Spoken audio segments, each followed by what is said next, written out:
इसमें हमने आज इम्पोर्टेंट एक प्रोडक्ट कौन सा लिया है जिसको हम कहते हैं वेल हार्ट। अब कुछ लोग इसकी स्पेलिंग को नोटिस कर रहे होंगे कि इसकी स्पेलिंग में ई क्यों नहीं है।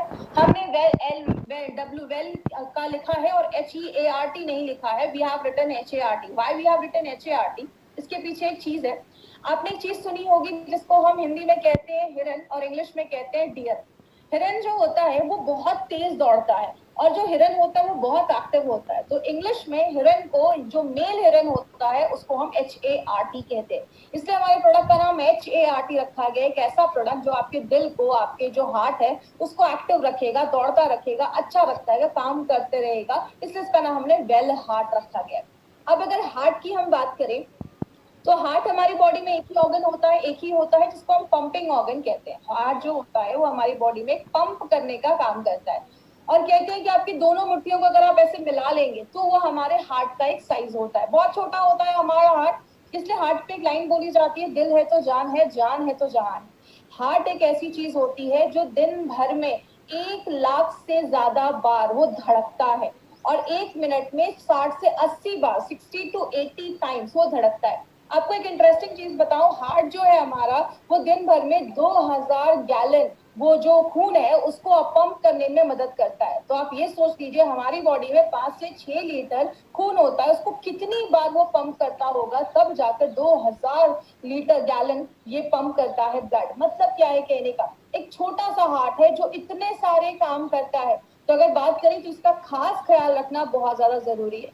क्योंकि अगर सिंपल सी चीज है, हार्ट को हम एक मसल भी, हार्ट एक मस्कुलर ऑर्गन होता है, मतलब ये मांसपेशियों से बना है। और ये कब से धड़क रहा है? जब से हम अपनी माँ के वूम में है, जब से हम अपनी माँ के गर्भ में, तब से ये हार्ट धड़कना स्टार्ट हो जाता है और जब तक इस दुनिया में तब तक धड़कता है। हमारी बॉडी के बहुत सारे ऑर्गन्स तो रेस्ट भी लेते हैं, लेकिन यही एक ऑर्गन है जो रेस्ट नहीं लेता है। तो इसका खास अटेंशन देना, इसको खास ध्यान देना बहुत ज्यादा जरूरी है।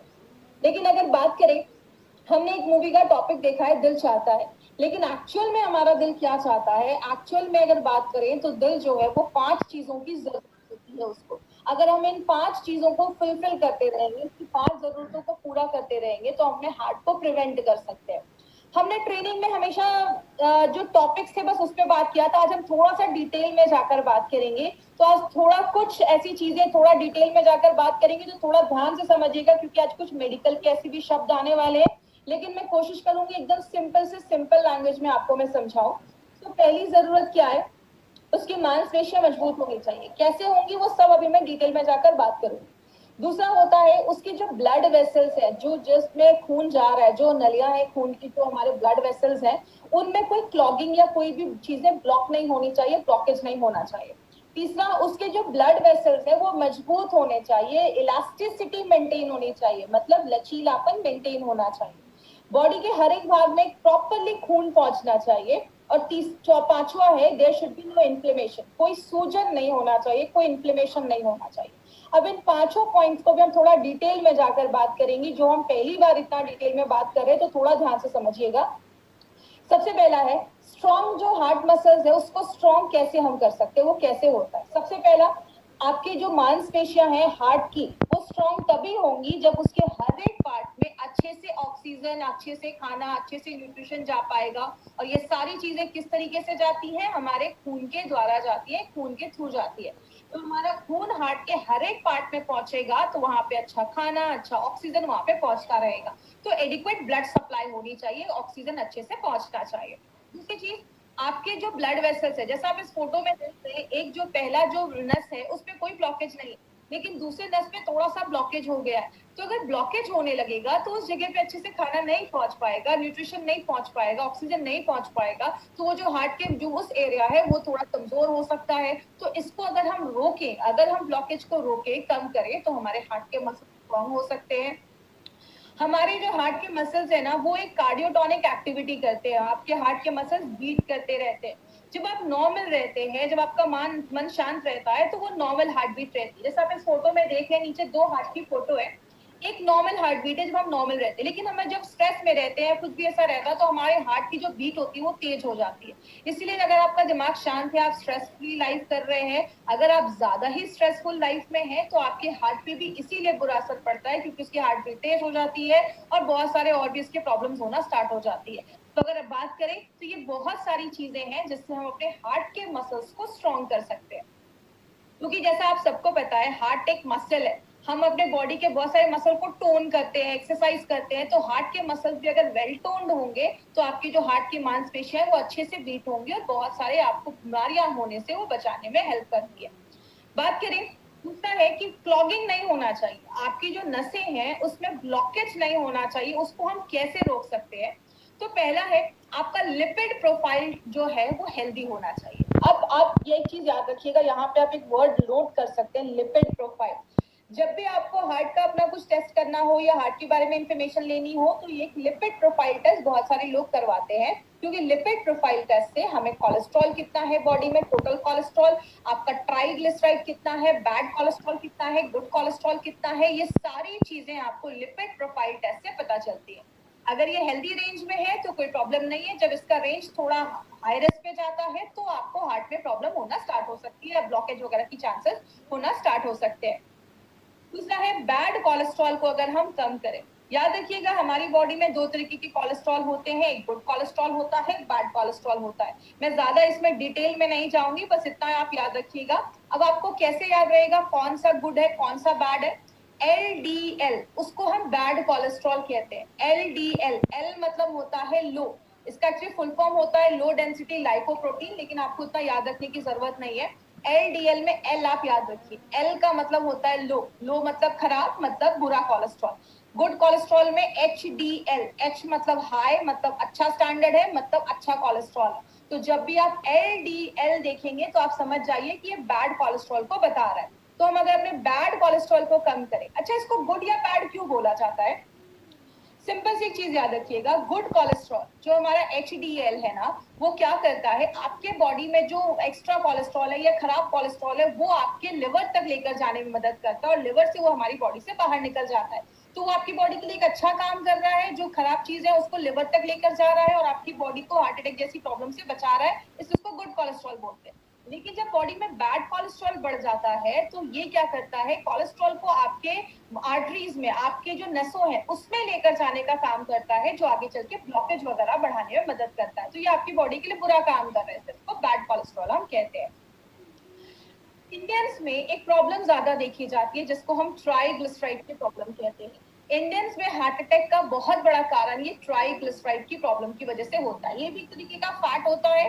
कहते हैं इंडियंस में ये प्रॉब्लम क्यों है, उसमें हमारे मेथड ऑफ कुकिंग, हम अपने खाने में ज्यादा ऑयल यूज करते हैं, हर दिन हमारे हर एक चीज के हर एक आइटम में हमें ऑयल यूज करना जरूरी होता है। तो ज्यादा जब हम ऐसी ऑयल यूज करते हैं, ज्यादा हम सैचुरेटेड फैट खाते हैं, इसका मतलब ऐसा कोई चीज आपके रूम टेम्परेचर पे जमा हो, जैसे ज्यादा घी, ज्यादा बटर, ये सब चीजें जब हम ज्यादा खाते हैं तो बहुत सारे लोगों में ट्राइग्लिसराइड का जब लेवल ज्यादा बढ़ता है तो वो भी हार्ट अटैक जैसी प्रॉब्लम्स को, आगे हार्ट प्रॉब्लम्स को लेकर आता है। तो इंडियंस में ये प्रॉब्लम ज्यादा देखी जाती है। और लास्ट में अगर हम बात करें, एक और यहाँ पे एक शब्द आपको दिख रहा होगा, प्लेटलेट्स, एग्रीगेशन ऑफ प्लेटलेट्स। इसका मतलब क्या है? हमारे खून में तीन चीजें होती है, हम सबको पता है, आरबीसी, रेड ब्लड सेल्स, जो खून में जो हमारा हेमोग्लोबिन है। दूसरा है WBC, जो लड़ने का काम करता है, सिपाही जैसे होते हैं, सोल्जर्स जैसे होते हैं। और तीसरी एक चीज होती है प्लेटलेट्स। जब भी आपको कोई कट लग जाता है, खून निकल रहा है, खून को बंद करने का काम ये प्लेटलेट्स करते हैं। तो होता क्या है, आपकी जो नसें हैं, आप फोटो में देखिए, जो नसें हैं उसमें प्लेटलेट जमना स्टार्ट हो जाता है। तो प्लेटलेट जब जमने लगता है तो आगे चल के ब्लॉकेज होने लगता है। इसीलिए हमारी बॉडी को अगर हम नेचुरल प्लेटलेट एग्रीगेशन इनहिबिटर, जिसको हम PAI कहते हैं, अगर हम वो प्रोवाइड करें तो ये ब्लॉकेज से भी हम बच सकते हैं। जैसे कि एग्जाम्पल, प्लेटलेट एग्रीगेशन का मतलब जमा होना और इनहिबिटर का मतलब रोकना। कोई ऐसी चीज जो आपके प्लेटलेट को जमा होने से अगर रोकती है तो वो नेचुरल तरीके से आपके ब्लड, जो आपका जो ब्लॉकेज वगैरह है उसको हम रोक सकते हैं। तो ये कुछ तरीके हैं जिससे हम अपने जो ब्लॉकेज है उसको कम कर सकते हैं। लिपिड प्रोफाइल को हेल्दी रखना है, बैड कोलेस्ट्रॉल को कम करना है, ज्यादा ऑयली चीजें नहीं खानी है, और कोई ऐसी चीज जो आपके प्लेटलेट को जमने से रोके। अब जो तीसरी चीज है, उसको हम कहते हैं आपकी जो नसें हैं वो स्ट्रांग होनी चाहिए, मजबूत होनी चाहिए, क्योंकि आपको पता है हमारी बॉडी में बहुत सारी नसें होती हैं। कहते हैं 72,000 से ज्यादा हमारी बॉडी में नसें होती हैं और लगभग 3 तरीके की नसें देखी जाती हैं। लेकिन बोला जाता है ये जो नसें हैं इसका लचीलापन होना जरूरी है। अब जैसे अगर बात करें इसका लचीलापन कब खत्म होता है, इलास्टिसिटी कब खत्म होती है, जब अंदर चीजें जमने लगती है, वो सख्त होने लगती है, कड़ी होने लगती है। तो इसका लचीलापन अगर बरकरार रहेगा, नसों का लचीलापन बरकरार रहने से क्या होता है, आपके शरीर के हर एक भाग में खून पहुंचेगा। इसको अगर हम हार्ट जैसा फोटो में देख रहे हैं, धीरे धीरे उसमें अंदर चीजें पीली पीली जमने लग रही है, मतलब वो जो ब्लड वेसल्स है वो आपका हार्ड होना स्टार्ट हो गया है। और इंडियंस में प्रॉब्लम क्या देखी जाती है, इंडियंस में वेस्टर्न कंट्रीज के हिसाब से जो ब्लड वेसल्स होते हैं, जो खून की नलियां होती है, वो थोड़ी सी नैरो होती है, पतली होती है। इससे इंडियंस में ब्लड प्रेशर और अगर बात करें कार्डियक प्रॉब्लम, हार्ट की प्रॉब्लम की केसेस ज्यादा देखे जाते हैं और दूसरी वेस्टर्न कंट्रीज के पॉपुलेशन की कंपैरिजन में, इसीलिए इंडियंस में ये इश्यूज ज्यादा देखा जा रहा है। बात करें चौथा जो तरीका है उसको हम कहते हैं प्रॉपर सर्कुलेशन होना चाहिए। आपकी बॉडी में हर जगह खून का संचरण होना चाहिए, खून पहुंचना चाहिए। कहते हैं 3 तरीके के ब्लड वेसल्स होते हैं हमारी बॉडी में। एक होता है आर्टरीज। आर्टरीज क्या करता है, आपके पूरे शरीर से खून, आपके जो हार्ट से खून लेकर पूरे शरीर में लेकर जाता है। और आर्टरीज के जो खून होते हैं उसमें ऑक्सीजन होता है, मतलब आपने जब सांस लिया ऑक्सीजन हमारे फेफड़ों में गया, फेफड़ों से क्या होता है, वो ऑक्सीजन जो ब्लड होता है वो आपके हार्ट में जाता है और हार्ट क्या करता है, उस ब्लड को जो ऑक्सीजन वाला है वो पूरे बॉडी में आर्टरीज के द्वारा पहुंचाने का काम करता है। अब आपकी जो वेन्स होते हैं, नसें होती हैं, जैसा आप अपने हाथ में देखेंगे तो आपको आपकी ब्लू ब्लू नसें दिखती हैं आपके हाथ के ऊपर। ये क्या होता है, ये जो कार्बन डाइऑक्साइड हमारी बॉडी में जो बन रहा है, ये नसें वो कार्बन डाइऑक्साइड वाले खून को लेकर आपके फिर से हार्ट की तरफ जाती हैं और फिर वो आपके लंग्स तक पहुंचता है और लंग्स से वो कार्बन डाइऑक्साइड हमारे बॉडी से बाहर निकल जाता है। लेकिन कुछ पतली पतली भी नसें हमारे शरीर में होती है, जैसे आपकी आंख के पास की नसें, हाथ पैर की एंड की नसें में बहुत पतली नसें होती हैं जिनको हम कैपिलरीज भी कहते हैं। ये आपके बाल जितनी पतली नसें होती हैं, तो आप समझ सकते हैं कि इतनी पतली नसें भी हमारी बॉडी में है। तो आपके जो ऐसे जो ऑर्गन है जहां पे बहुत पतली पतली नसें हैं, वहां पे ये जो कैपिलरीज है वो आपका ऑक्सीजन पहुंचाने में मदद करती है और वहां से कार्बन डाइऑक्साइड जो है वो आपके वेन्स तक पहुंचाने में मदद करती है, जिसको हम माइक्रो सर्कुलेशन भी कहते हैं। जैसा आपने ध्यान दिया होगा, अगर आपने ध्यान से सुना होगा, मैंने आयुष श्वास में मुनक्का के ऊपर बात किया था कि मुनक्का हमारी बॉडी में माइक्रो सर्कुलेशन को बढ़ाता है, मतलब आपकी बॉडी के छोटे से छोटे पार्ट में भी ऑक्सीजन, न्यूट्रिशन, खाना पहुंचाने में मदद करता है। तो इसीलिए हमारी अगर कैपिलरीज मजबूत है तो हमारे शरीर के हर एक भाग में ऑक्सीजन पहुंचने में और खाने पहुंचने में प्रॉब्लम नहीं होगी। तो प्रॉपर सर्कुलेशन होना बहुत ज्यादा जरूरी है। अब लास्ट में जो ये टॉपिक है प्रिवेंट इन्फ्लेमेशन, इसके ऊपर थोड़ा सा ध्यान दीजिएगा। उसमें कुछ टेक्निकल वर्ड्स आएंगे लेकिन मैं बहुत सिंपल भाषा में आपको समझाऊंगी, आपको सारे ये शब्द रटने की जरूरत नहीं है। हमारे हार्ट में इन्फ्लेमेशन होता है, इन्फ्लेमेशन का मतलब स्वेलिंग हो गया, इन्फेक्शन हो गया, सूजन हो गया और बहुत सारी प्रॉब्लम्स को लेकर आता है। जैसे एक प्रॉब्लम होती है एंडोकार्डियाटिस, इसमें क्या होता है, इसको मैं अब सिंपल तोड़कर मैं आपको बताती हूँ। मैंने आपको पहले भी बताया था कि जो भी बीमारी जिसके नाम के पीछे आइटिस लगा हो, spondylitis, arthritis, otitis, tonsillitis, gastritis, इसका मतलब क्या होता है, उस एरिया में स्वेलिंग है, इन्फ्लेमेशन है। एंडोकार्डियाटिस का मतलब क्या हुआ, एंडो मतलब आपकी अंदर की लाइन, एंडो का मतलब होता है अंदर, कार का CAR का मतलब होता है कार्डियो, मतलब आपका हार्ट। आपके दिल की जो अंदर की जो लाइनिंग है, अंदर के जो आपके हार्ट की लाइनिंग है, उसमें अगर कुछ स्वेलिंग हो जाए, बहुत सारे कीटाणु हमारी बॉडी के अंदर जाते हैं, अगर उसमें से कोई कीटाणु आपके हार्ट के जो अंदर की लाइनिंग है उसमें चला जाता है, वहां पे इन्फेक्शन कर देता है, उसको हम एंडोकार्डियाटिस कहते हैं। मतलब अंदर की जो लाइनिंग है उसमें इन्फेक्शन अगर हो जाए तो उसको हम एंडोकार्डियाटिस कहते हैं। दूसरी चीज, मायोकार्डियाटिस का मतलब क्या होता है, आपकी जो मांसपेशियां हैं, मसल्स जो होते हैं आपके हार्ट की, उसको मेडिकल भाषा में मायोकार्डियम कहते हैं। तो उसमें अगर इन्फ्लेमेशन हो जाए, हार्ट की मांसपेशियों में अगर इन्फ्लेमेशन हो जाए, तो वो भी आगे चलकर, आपको पता है हर साल लाखों लोग इस प्रॉब्लम की वजह से आज मर रहे हैं।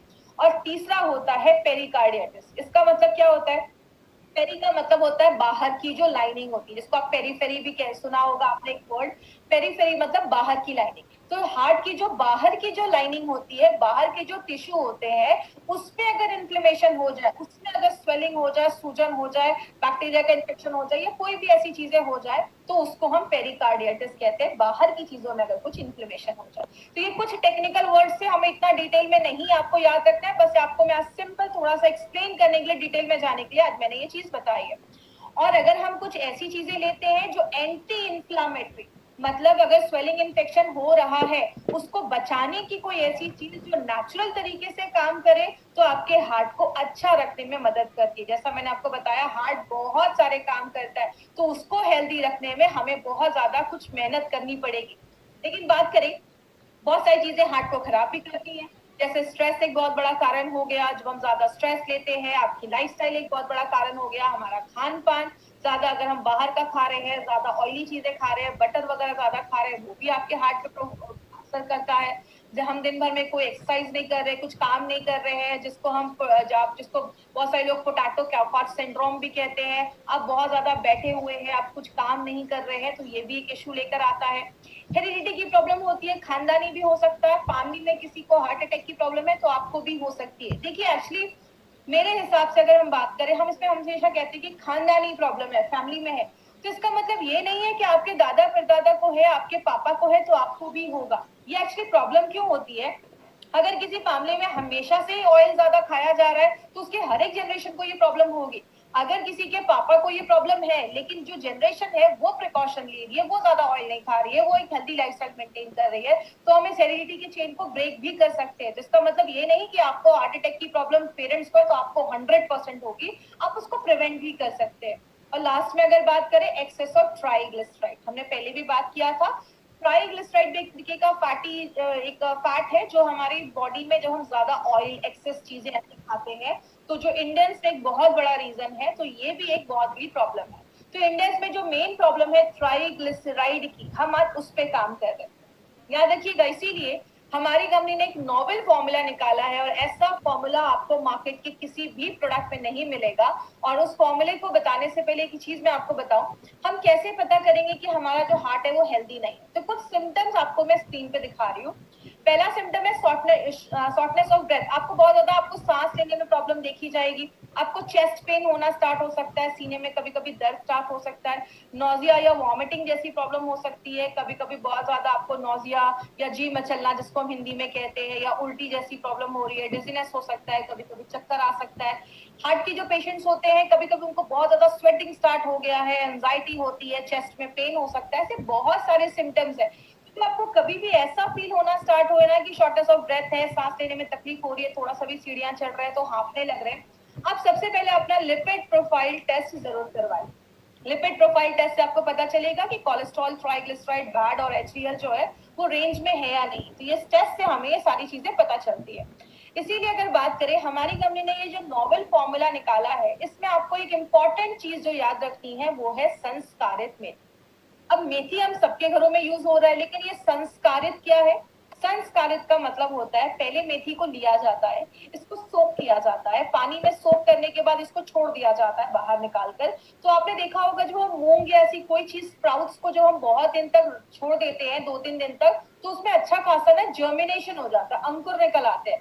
तो वो जो हमारा जर्मिनेटेड जो मेथी होता है उसको फिर ड्राई किया जाता है, पाउडर बनाया जाता है, और वो जो मेथी होता है, इस पूरे प्रोसेस को हम संस्कारित मेथी कहते हैं, जो आपके ट्राइग्लिसराइड के लेवल को कम करता है, आपके डाइजेशन को अच्छा करता है, और एक एंटीऑक्सीडेंट प्रॉपर्टी भी है।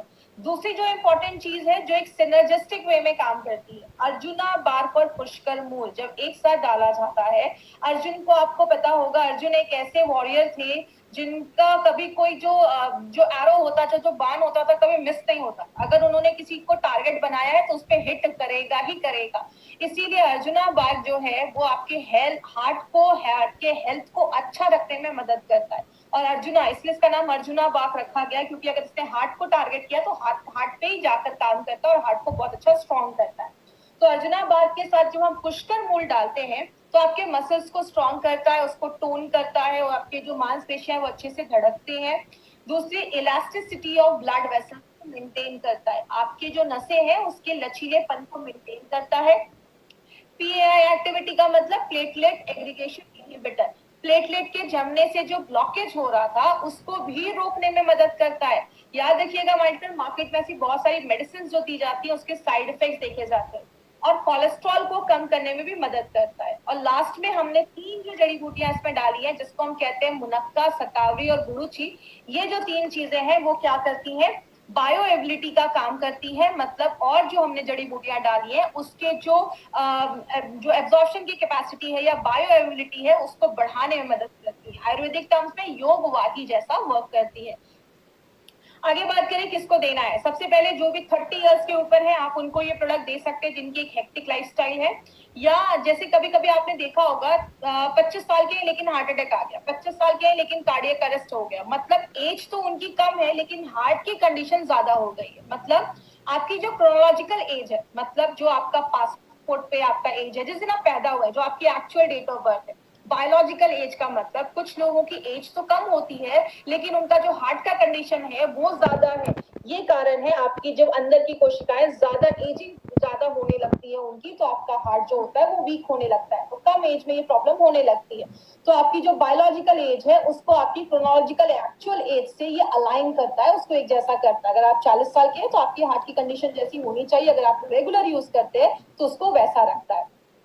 कोलेस्ट्रॉल और ट्राइग्लिसराइड के लेवल को बैलेंस करता है, प्लेटलेट को जमने नहीं देता है, और अगर बात करें आपकी मांसपेशियों को मजबूत करता है। जैसा हमने देखा हमारी 5 जरूरतों को ये प्रोडक्ट काम करता है। और याद रखिएगा मार्केट में ऐसी कोई भी मेडिसिन नहीं है, मार्केट में आपके खून को पतला करने के लिए एस्पिरिन जैसी मेडिसिन दी जाती है, प्लेटलेट को कम करने के लिए एंटी प्लेटलेट वाली मेडिसिन भी दी जाती है तो प्लेटलेट को जमने नहीं देती है, बीटा ब्लॉकर्स जैसी मेडिसिन दी जाती है जो आपके हार्ट को थोड़ा सा स्लो कर देती है, जिसके साइड इफेक्ट्स देखे जाते हैं अगर आप लंबे समय तक यूज कर सकते हैं, और आपकी आर्टरीज में जमने से उसको हार्ड होने से रोकता है। आपने देखा होगा बहुत सारे लोगों को कभी स्टंट लगा है तो फिर से उनको ब्लॉकेज के चांसेस देखे जाते हैं, तो जहां पे स्टंट लगा है वहां पे फिर से जो ब्लॉकेज के चांसेस है वो होना के चांसेस जो होते हैं वो इंक्रीज हो जाते हैं, फिर से होने के चांसेस होते हैं। तो अगर कभी किसी को ऐसा हुआ है ऑपरेशन करवाने के बाद 2-4 महीने हो गए हैं तो आप उनको भी अपना वेल हार्ट रिकमेंड कर सकते हैं। लेडीज और जेंट्स दोनों ले सकते हैं, और अगर जिनको भी हार्ट की प्रॉब्लम है वो भी इसको रिकमेंड कर सकते हैं, ले सकते हैं। बस एक चीज याद रखिएगा, जब भी किसी को आप ये प्रोडक्ट दें तो देने से पहले एक लिपिड प्रोफाइल टेस्ट करवा लें, और लगभग 12 हफ्तों के बाद 3 से 4 महीने के बाद फिर से लिपिड प्रोफाइल को एक बार टेस्ट करें। इससे आपको पता चलेगा कि आपका नॉर्मल जो आपका कोलेस्ट्रॉल लेवल, ट्राइग्लिसराइड लेवल कितना मेंटेन हुआ है। तो ये रिपोर्ट अपने पास जरूर रखिएगा। किसको देना है, 40 साल के ऊपर के लोगों को दे सकते हैं, 25 से 40 साल के बीच में और एक फैमिली हिस्ट्री है आप उनको भी ये प्रोडक्ट दे सकते हैं। हल्का फुल्का हार्ट का इशू लगता है, जैसा मैंने आपको जो सिम्टम्स बताए, शॉर्टनेस ऑफ ब्रेथ है या चेस्ट पेन है, उधर भी आप दे सकते हैं, और जितनी जल्दी आप स्टार्ट कर देंगे उतना आपके लिए अच्छा है। तो 25 साल के भी हैं अगर आप तो भी साल में इसको 3-4 महीने ले सकते हैं। लेना कैसे है, सुबह एक कैप्सूल नाश्ता करने के बाद और रात में कैप्सूल खाना खाने के बाद, दिन में 2 बार लेना है, सुबह शाम आपको लेना है, आफ्टर योर मील खाना खाने के बाद लेना है। इसकी मार्केट अपॉर्चुनिटी की अगर हम बात करें, बोला जाता है ये जो आप पेज देख रहे हैं ये WHO का पेज है। WHO की पहली लाइन ही क्या है, cardiovascular diseases are the number 1 cause of death globally. मतलब क्या है, हर साल लगभग 17 से 18 मिलियन लोग हर साल से कार्डियोवास्कुलर मतलब दिल की बीमारियों की वजह से आज उनकी डेथ हो रही है, तो नंबर 1 कारण बन चुका है। और इंडिया में ऐसे जो प्रोडक्ट जो हेल्थ के जो हमारे हार्ट के सोल्यूशन को लेकर आते हैं उसका जो अगर मार्केट की बात करें तो 5,000 करोड़ से भी ज्यादा है। तो आप समझ सकते हैं वेल हार्ट का हमारा कितना बड़ा मार्केट हो सकता है अगर हम इसको सही तरीके से लोगों तक इंफॉर्मेशन अगर हम उनको पहुंचा सके, क्योंकि आयुर्वेदिक प्रोडक्ट इसका कोई आपको साइड इफेक्ट वगैरह नहीं है और नेचुरल तरीके से आपके हार्ट को प्रोटेक्ट करता है। किधर नहीं देना है, हार्ट अटैक आया है उस टाइम पे आपको, कभी कभी कुछ लोगों को अचानक एंजाइना की प्रॉब्लम होती है, बहुत ज्यादा हार्ट की दर्द होने लगता है, चेस्ट पेन होने लगता है, उस टाइम पे अगर किसी को हार्ट अटैक आया तो वेल हार्ट नहीं खिलाना है, इमीडिएटली डॉक्टर के पास लेकर जाना है। ज्यादा ब्लॉकेज हो गया है तो डॉक्टर के पास लेकर जाइए। अगर कोई हार्ट की मेडिसिन ले रहा है, कोई भी ब्लड थिनिंग एजेंट ले रहा है तो उसको रिप्लेस करके आपको ये प्रोडक्ट नहीं देना है, उसके साथ आप दे सकते हैं, 1 घंटे का गैप मेंटेन रखिएगा, बट आपको कभी भी किसी की दवा को बंद नहीं करवाना है। आप डॉक्टर नहीं है किसी की दवा को बंद करवाना है। अगर किसी का बाईपास वगैरह हुआ है तो डॉक्टर से कंसल्ट करने के बाद ही, क्योंकि उस टाइम उनके बहुत सारी हेवी मेडिकेशन है, तभी आपको ये प्रोडक्ट देना है। तो ये था हमारा एल हार्ट, जो हमारे एल हार्ट को वेल हार्ट, जो हमारा एल हार्ट है उसको अच्छा करता है, वेल हार्ट करता है, इसलिए इसका नाम वेल हार्ट रखा गया।